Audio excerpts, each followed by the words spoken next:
సూర్యనారాయణ మేలుకో మేలుకో మా తిలకమ్మ పులపాఠము చూసిపో చూసిపో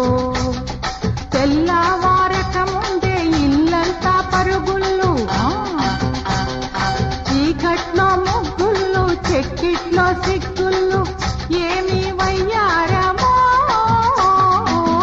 ఎంత విడ్డూరమో ఎంత విడ్డూరమో శ్రీ సూర్యనారాయణ మేలుకో మేలుకో మా అమ్మమ్మ రాటము చూసిపో చూసిపో చిట్టి మనవడి రాక చెవిలోన పడగానే ముసి ముసి చీకట్లో ముసలమ్మ రాగా